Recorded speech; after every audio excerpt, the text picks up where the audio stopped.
Does that mean you're in denial? No. I mean, these things happen in the world, and but if you constantly put yourself in front of these things, you will not find your peace, and you'll not be able to be calm. So you have to have the entry point checked. Every time evil is in front of you, you have to have the energy or the power or the spiritual strength to say, no entry. Not into this home. In this home, I can choose my peace. I have the choice. This is the choice, the only choice and the only freedom we have. And when you have that freedom to say no, I'm not letting you in to my world, then you feel very happy. You're able to walk away from pain. Let me go through this, because there are so many circumstances that are so they're so hard to describe. We go through so many human emotions. We go through so many things in life. We go through so much selfishness. We see so much pain caused every day on every level. So, many people say, Nalanie, yeah, keeping calm in adversity. So let's see what questions I get, and then we'll, answer those.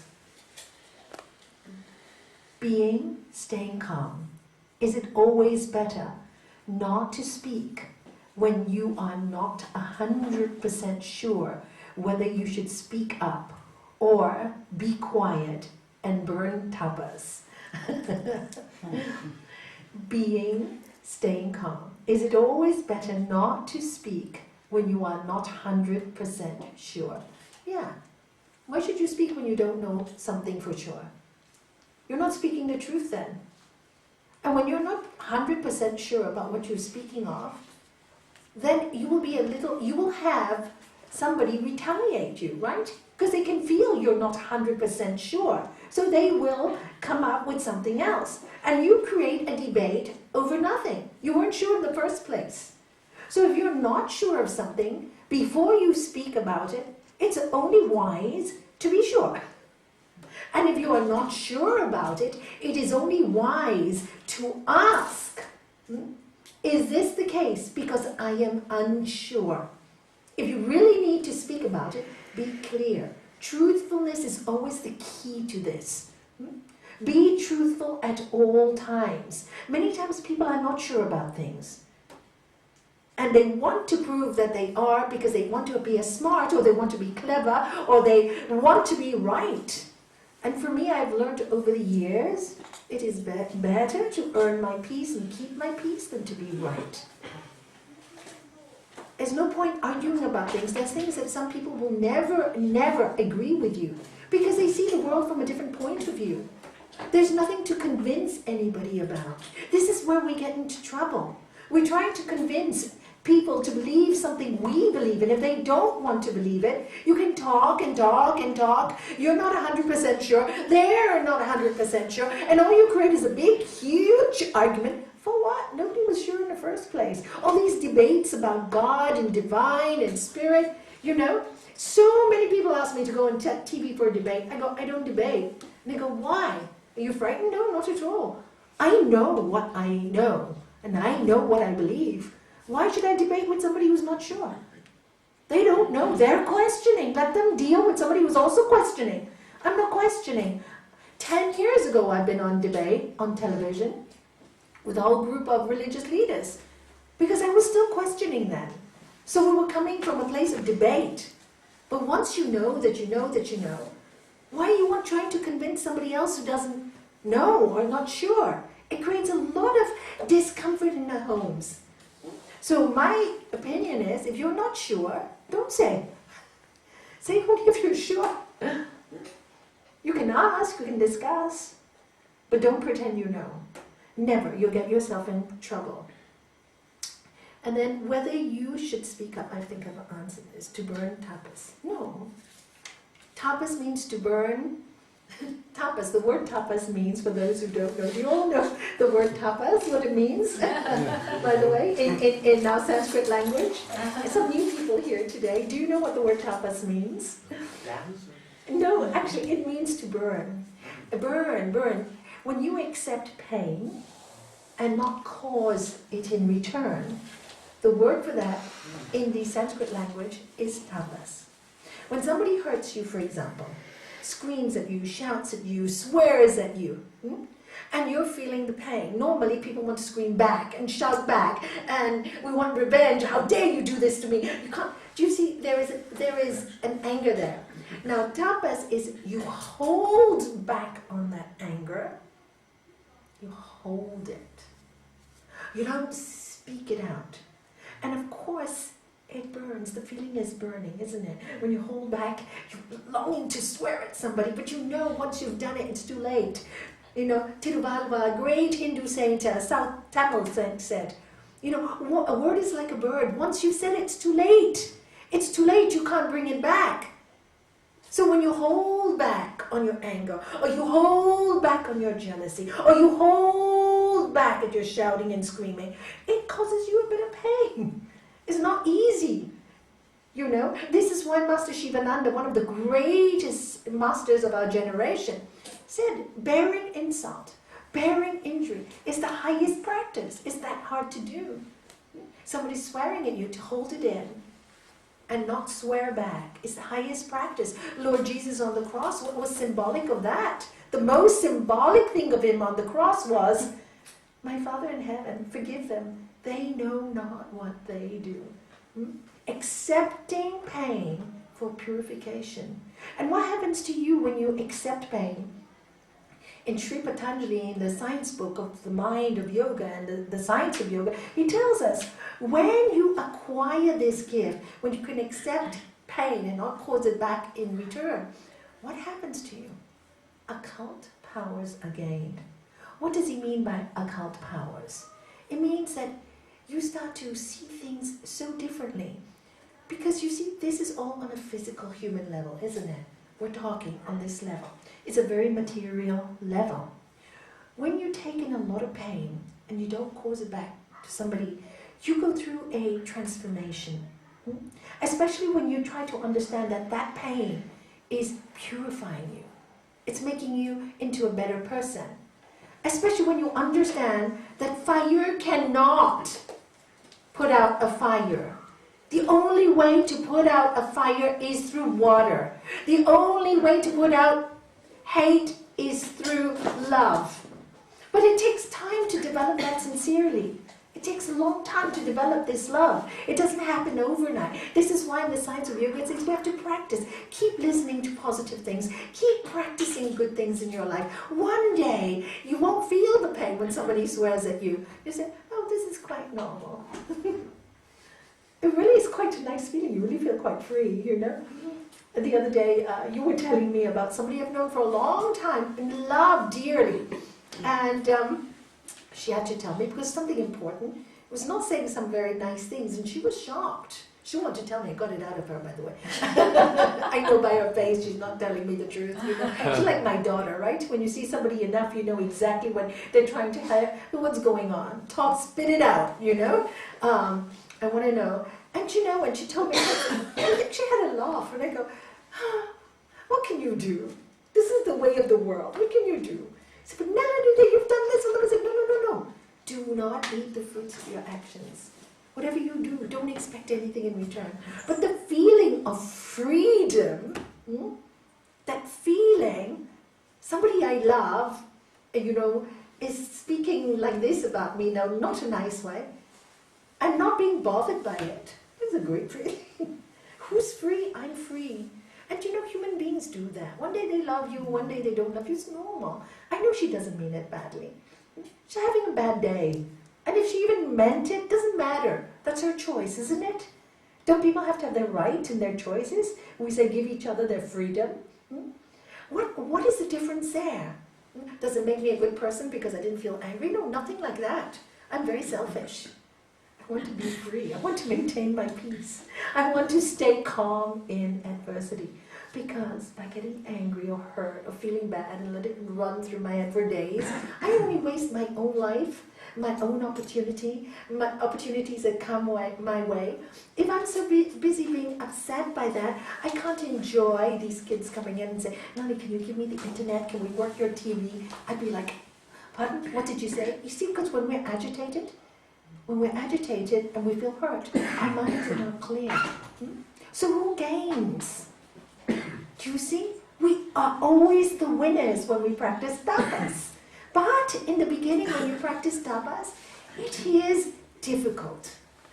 And this is what the yogis say, it hurts, it burns. It doesn't say it's an easy ride. It's not an easy ride. So many people who practice yoga in the early days, they go through what I call a lot of tapas. It's almost like they're starting to follow this spiritual path. They're starting to realize no thing outside can make me happy. So where am I going to find my happiness? I have to find my happiness within me. So what happens is the early days when they start swearing all the time or screaming or shouting, it's difficult. They come to me, okay, but you didn't say it. Yes. One point for you. Give yourself a take. You didn't say it. You learned at least to hold back. If you had said it, then it's another war. Do you know? And how many marriages and relationships I have seen. I've seen so many. And they come to me. Oh, but you know, and I have these couples in front of me. But she told me I was this, and he told me I was this. And he goes, but I didn't say it. I said that like 10 years ago. I haven't said it for the last 9 years. Why do you keep telling me I stopped that habit 10 years ago? But you see, it's still remembered. A lot of us live in the past. And you still carry the pain. So the relationship for 9 years, they're together, and it's spoiled because of that one word that somebody said 10 years ago. So I tell them, you know, at least you're restrained. You won't have the karma of it in 10 years' time. Do you see? Because every action is just scientific. It's so simply scientific. This is what I love about these golden rules. They're so simply scientific. What you put out is what you're going to get back. Simple. Simple. And you say, oh, I've put out good in the world. Why has this happened to me? I don't know. Why do things happen to everyone? Everybody has to face some pain in life. It's not only you. Don't take it personally. You're not the only one that suffers. Everyone does. Ask, why not me? Why not me? Why not me? Everybody else is suffering. Yes, you had a question, Tanya. Because you know my story. I know your story. So, you know, listening to what you're saying, you started talking, I felt like crying, then I moved on to I'm okay, then I'm like, oh, everything's really cool, and I'm like this, Yes. sitting here. So, while you say, I'm thinking, sometimes shouldn't you just, you know, if you don't reply, you know, I mean, shouldn't you just Have a good cry, because you still feel the say pain. enough, you know, Yeah. you just say enough. Yeah, you know, you are saying enough. If you just sit there and you don't say anything. Yeah, maybe in your case you should say something. But it doesn't have to be nasty. It can be clear. There's a difference. In your case, if you were nasty, you cannot live with it. I know you. You kept quiet for too many years. This was your problem. And what did you tell us? You kept quiet when you knew things were wrong. You should have spoken clearly, then in truth, nicely. You must say the truth. But now, what would it serve you? Thank you, darling. What would it serve you to say anything now? Nothing. He won't listen anymore, though. No, it's done. It's finished. Your pain will take time to heal. And that's another thing people have to learn. Just because you've gone through a painful thing, it doesn't mean you're all right just by taking the signs. You can be fine immediately. You have to go through the process. This is the tapas we're talking about. This is the process. You're going through it. Be patient. The pain will keep coming up. And every day you'll get stronger. Suddenly, 6 months later, you know, oh, I'm not thinking about it every day. I'm thinking about it every 3 days. 1 year later, I'm not thinking about it every day. I didn't think about it for a month. Fantastic. 2 years later, I only thought about it once in 6 months. And it's a process. Now, every time it comes up, during that process, I'll come to you right now, these are the tools you use. And it's okay to cry, because the pain is so deep. It's such a feeling of disloyalty that you felt, lies, cheating. I mean, you faced all that. Your soul is hurt. It takes time to heal, but it will heal.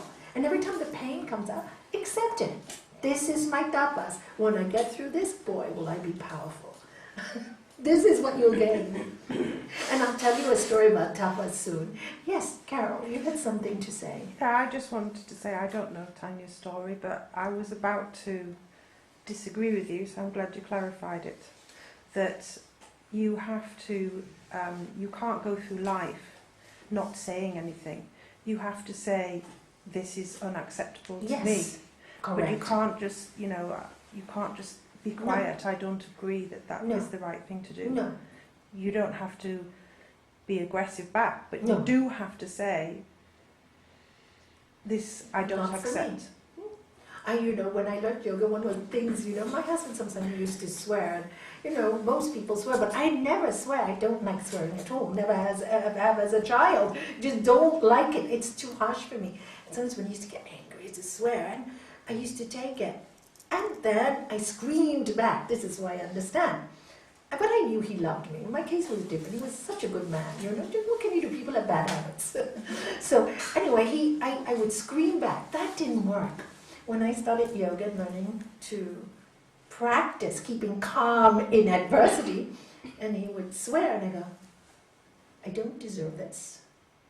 I am not taking this. I am a good wife, and if you want to swear at somebody, then I am going to take a nice walk. Bye. And I go off and have a good time. I started studying more, started becoming really independent, started doing my yoga, meditation. After a while, he was so in a way, threatened by my independence, and not because I was so calm, he just wouldn't swear at me anymore. There was no need to. There was no reaction anymore. And if he did, sorry, don't deserve it, out the door, I'll do something else. Oh, don't you ever, like I do with my grandchildren when they're very, very naughty, I go, don't you ever speak to me like this. I am a child of God. If I deserve it, you have every right. But if I don't deserve it, I'm not accepting it, And you have to speak out. Now, many people don't. This is the problem. When it first happened, you must. Thank you for re-clarifying it. You must speak out, but you can say it with strength. You don't have to swear. You don't have to be nasty. You don't have to wish anybody bad. You see, it's just clear. I don't deserve this. Finish. There's no cause, there's no effect. You're done, you're finished. You're not creating more karma. There are some times, though, that you have to disregard the wicked as well. Absolutely. And I've applied it, and I've seen, and I can relate to that for what Tanya is saying. For years, I had an issue with my sister, and she was the type that had to be disregarded because all there was poison for the sake of hurting. And I was falling every single time in, she would start, and then you would retaliate, knowing that you're right, but also the whole sometimes thing it's would not be worth upside it. down.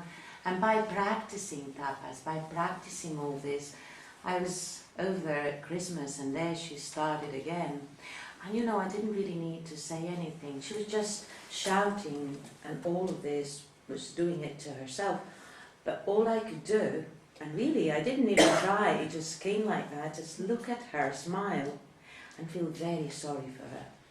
Feeling her pain of her having to go through all of this, and loving her through that, and just letting her burst herself, like a match that eventually it just burns itself out, thinking, well, but I didn't even have to bite my tongue, I didn't have to burn as tapas, because it wasn't even touching me, it wasn't about me, it was about her. And when I understood that, words, I could have actually spoken even nicely, and all he would have been giving is more ammunition and, staring at fire. I had to disregard it, but with love, and, Wonderful. And when you reach that point, you realize what you're saying and what all the work that you've done previously, and I'm sure that with Tanya it will be the same. She'll reach one point by practicing this, that she won't even need, it won't even hurt her. Absolutely. Like you But there will come a She day. won't even need Yeah. to say. Yeah, there'll come a day. Yes, Peter, you had something to Yeah, say. I was going to say, I had a big issue with this years ago as well, because I've learned, you know, to be, I wasn't going to be walked over, to be masculine, well, I had to react. And a knee-jerk reaction, so I'd be aggressive back, or I'd be, boom. It was always like, boom. And I had to learn not to have the knee-jerk reaction, automatically doing what I felt like. Just feel what's going on, feel the pain. And I had to learn something called being assertive. And it was setting limits. So not letting somebody walk over me, and not me walking over anybody else. It's just saying, what? That's as far as it goes. And I had to learn that that was being masculine. It wasn't about being aggressive. It was learning to say, that's as far as it's going. That's it. There's no aggression, nothing. And it left all the charge out. Absolutely.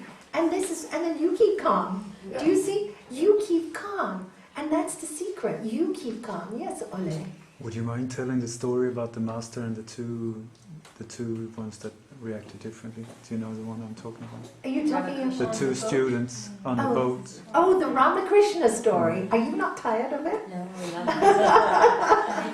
I will tell the story that it is my favorite story, but I keep telling it. You've heard it a lot in the teacher training just now. Yeah, well, this was it's a lovely story. There was this great saint called Ramakrishna. Any of you heard of Ramakrishna? In the late 18th century, one of the first to bring yoga back into the world, seeing all religions and all teachings as one, you know, and man's goal, finding the divine within. And this is our goal here, finding who we are, what we are, the divine within. He had many disciples. One day, one of his disciples had to cross the river to see him, so he got on a boat. And when he got on the boatman was rowing, and he was laughing and making fun of Ramakrishna, the teacher. He said, oh, you know, this guy, this spiritual guy, ha ha ha, all these people going, there's a cult, it's this and that. So this disciple got really angry, and he goes, how dare you speak about my master like this? How dare you? I'm going to throw you over the boat. So everybody kept quiet, and he went to his master. Master, today when I was crossing the river and they were all making fun of you, I stood up for you, Master. I stood up for you. And the Master looked at him and he said, what? And you call yourself my disciple? Next time, keep quiet. Next day, there was another disciple and he was crossing the river. And what happened was, same thing. The boatman, everybody in the boat, making fun of Ramakrishna. So this disciple thought, I better keep quiet. I'm a peaceful human being. I don't want to cause problems. So he went to his master afterwards. Master, today when I was crossing the boat, they were speaking badly about you. And you know what I did? I did tapas, disregard the wicked. And the master said, what? And you call yourself my disciple and you didn't speak up and protect me? What kind of disciple are you? Now there was a third disciple in the room who was totally confused. And he said, yesterday my master said one thing, today he's saying another thing. She goes to Ramakrishna, Krishna, I don't understand you, this is a paradox. And Ramakrishna laughs. It has nothing to do with me. The first disciple, he has a very aggressive nature. For everything, he wants to start a fight. He needs to learn to keep quiet. The second disciple, he's a coward. He never likes confrontation. He never likes to complain or make a sound. He needs to speak up for himself. You see, we're all different. Those, and I've seen in my life, those who are weak in a relationship or in a family situation, they're giving situations to really challenge them at home, in their homes. And so that they can learn to be courageous. Those who are very dominant and want to overtake and be bossy, they're given partners that give them a huge challenge to learn to be more gentle. I've seen this happen. It's almost like we're given people to make us see what is the weakest in us, so that we can become strong. And the gift of having this knowledge is to understand that. And I realized, you know, I said to my husband later on, when all this swearing stopped and whatnot, I said, you know, you've been a great teacher to me. Because I can love you unconditionally. If I didn't have you at home, knowing that when you said those things that you really loved me, but it was a learning for both of us. You needed to be more gentle, and I needed to be more tough. You were good training for me. How would I learn to be strong? Thank God you were at home. Made me strong. How many times I was, you know, came from such a comfortable situation in Hong Kong, never had any problems, everything was sorted, you know. Dad took us all over the world traveling, had everything we want, and then suddenly to have this in my life, anytime somebody said, boo, tears, boo, tears, you know. 12 years of marriage, tough. Great gift. I was tough, I got tough. That's why sometimes I laugh when Maurice tells you things. It reminds me so much of my husband because he loves you so much. He's so sweet. Today, I tell him your story, so sweet. You know, he comes to pick her up from Hatha Yoga class. And she said, oh, I only have 3 questions. I said, remember, Vanessa, 3 questions, you know? As if to say, she's busy, she's got lots to do, right? And so Vanessa goes, 1 question, 2 questions, 3 questions, done. Yeah, but I'm not sure about the 3rd one. Okay, da da da. He said, 3 questions, done now? Done now? Oh, I got 1 more question! And it was like teaching her, be clear. Do you see? And it was done in so much love. Now, somebody else would have taken it offensively. She laughed, you know? And I said, look, what a good teacher. He's teaching you not to fluff all over the place. Be clear, be precise. Do you see the lesson? And when you see it, you think, wow, perfect partner for the perfect person. But if you're going through it and you don't understand it, you don't see it that way. You take it personally. Why is he telling me to shut up? But he's seen the bigger picture. He saw all the other people in the room waiting to speak to me. Jose sitting there waiting for me. He saw the bigger picture. So he goes, remember, 3 questions. So I laugh. And I see this happens a lot in our lives. And sometimes we just miss it because we're so into I, me, and mine. You know? Wow, how dare you say that to me? Can't I have my own time and my own space? And it's nothing to do with I, me, and mine. It just makes you open your eyes, you know. And so many times, you know, when I used to travel, many, many years I traveled a lot teaching this yoga science. And many people used to say, oh, you know, Nalanie, about my husband. And I said, you know what? The truth is, people don't see this. I'm out here traveling, doing what I love. I do what I love. He's the great yogi. You know, he doesn't cook. When I travel, who's going to look after him? He has these horrible frozen pies, you know? Who's the sacrifice? Who's giving the real sacrifice? Me or him? It's true. It really was true. By letting me go, he was really sacrificing, because really I always cooked for him, always looked after his welfare, sorted his clothes. It was just what I did. It's what I learned from my mom. You know, serve, love, give. It's something I love to do. That was me. And when I suddenly took this away from his life by traveling, you know, when I did travel, who was making the sacrifices? Who was being the bigger yogi there? Do you see? And when I could see this, you know, and I come home and I just want to spoil him. I just wanted to spoil him. I was just so grateful that I could do God's work, because I really feel this is God's work or life's work, whatever it is. It's a force stronger than me that I can't even understand. Sometimes I ask, why do I do it? You know, but it's a force greater than you. And this is how you know when you have to do something, when it's a force greater than you, your human personality. This is when you know. And then I got the perfect person who sacrificed. Not easy. I said, he's the greater yogi. He's making the sacrifices. I love being here. So sometimes we don't see the real picture, the whole screen. We only see part of the screen. Yes, darling. I want to ask something. Sometimes I try to let go, but I don't know how. Oh, what a wonderful question. What a wonderful question. And when you don't know how do you feel inside? How do you feel? I really want to, but I can't let go of it. Okay. Shall I teach you? try to. I know, you're such a lovely child. Shall I tell you what you do next time? Hmm? You want to let go of something and you can't? Take a slow, deep breath. Will you do it with me now? Okay, everybody can do it with us, right? Take a slow, deep breath. And breathe out. Then you take another slow, deep breath.